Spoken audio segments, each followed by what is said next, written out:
Welcome, students. I am Ms. Karen Lenisha Cabral, Assistant Professor in Botany at St. Joseph Vaz College, Kottalim.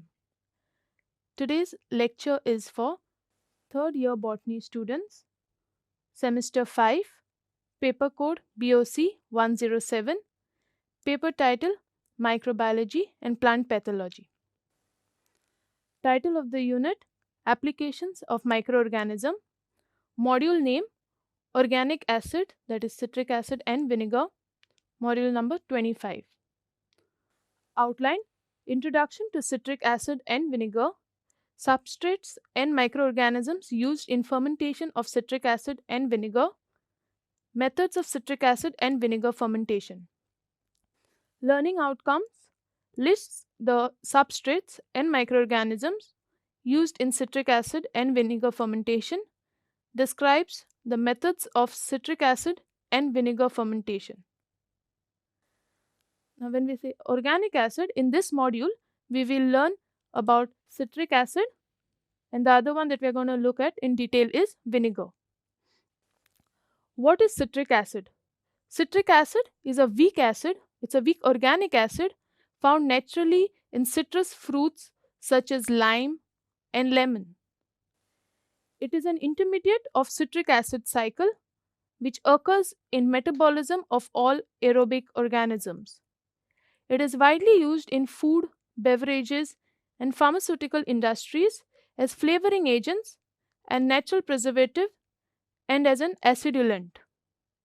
To meet increasing demand, citric acid is produced from carbohydrate-rich substrate with the help of microbial fermentation.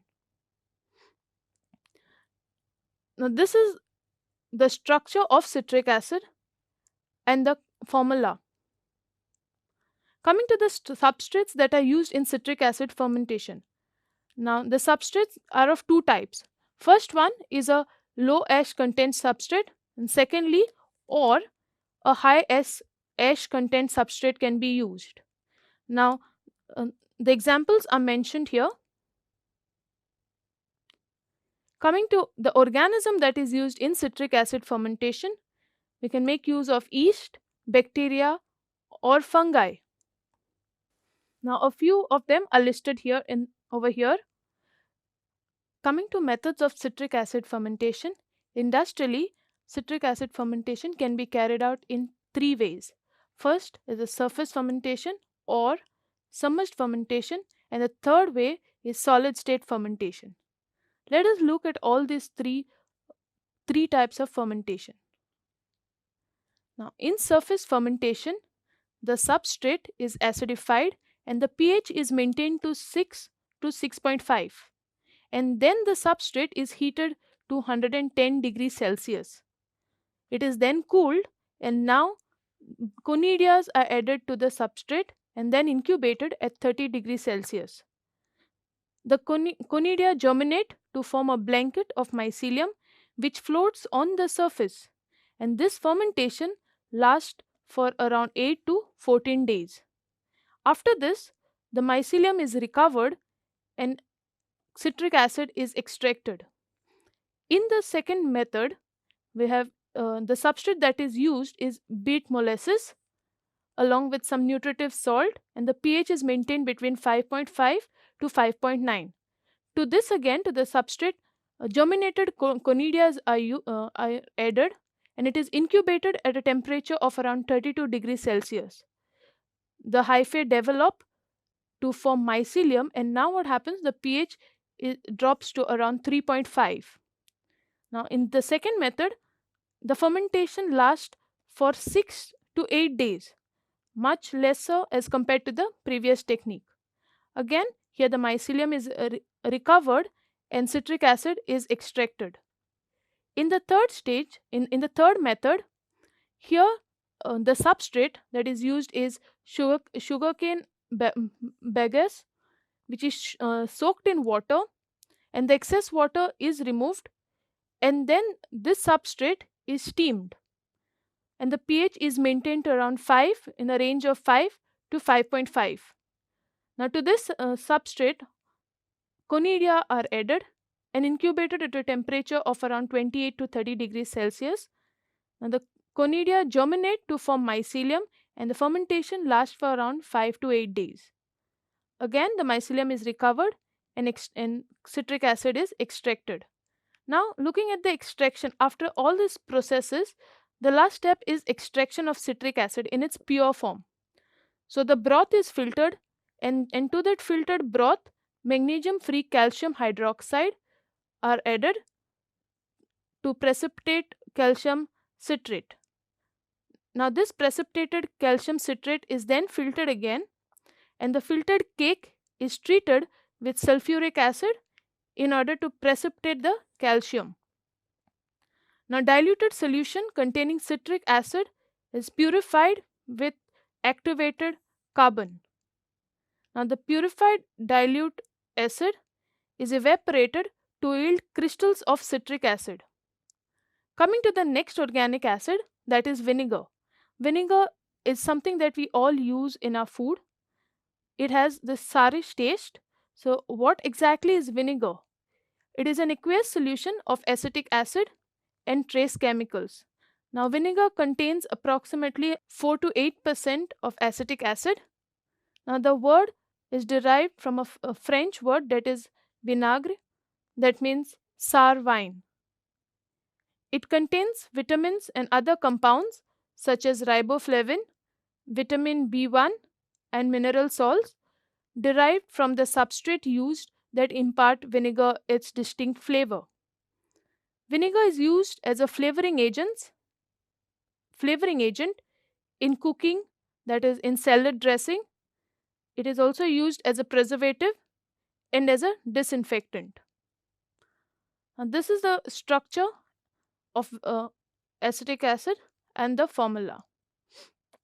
Coming to the principle of vinegar fermentation. Now, the principle lies on two stages, that is ethanol fermentation and acetogenic fermentation. In the first one, in ethanol fermentation, the sugar is fermented to ethanol by yeast, which is an anaerobic process. And in the second step, ethanol is oxidized by acetic acid bacteria to form acetic acid. Now, this one is a aerobic process.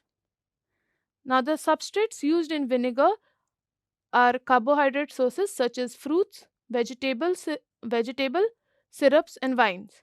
Now, here are some different types of vinegar which are listed. Coming to methods of vinegar fermentation, it can be carried out by Ohlins method, generator method, or submerged method. Now, Ohlins method is a slow method. It takes around 3 to 6 months. Now, fermentation takes place in wooden barrel with holes for aeration, which is covered by a screen or a net.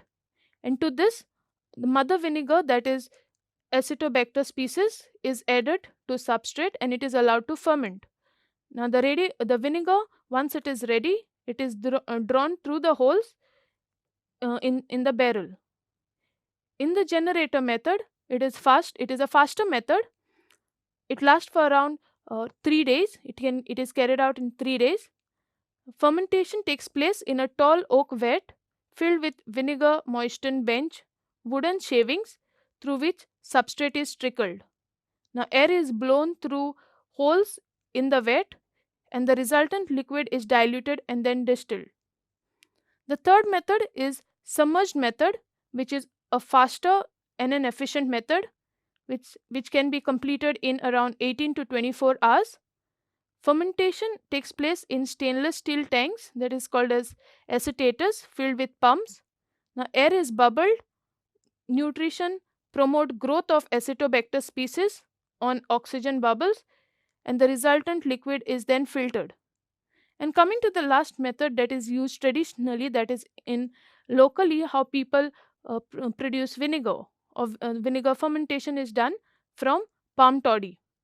Now, palm toddy naturally contains sugars, wild yeast, and Acetobacter species. So, for that, you need to take palm toddy in a clean earthen pot, tie its mouth with 4 to 5 layers of muslin cloth, and cover with a lid. Keep it undisturbed for fermentation for approximately 3 months.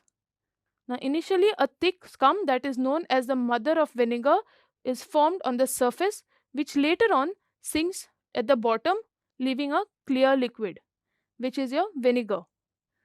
This is then filtered and transferred to a glass bottle and it is kept. Which this is then kept for around 3 to 4 months for maturation to improve the flavor of vinegar. To summarize this whole module, citric acid and vinegar are important organic acid which have various uses.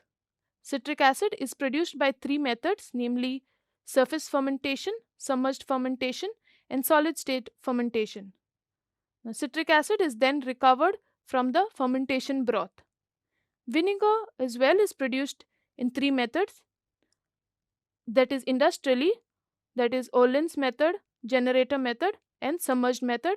And then we have the most commonly used method, that is locally, that is with the help of palm toddy. These are the references.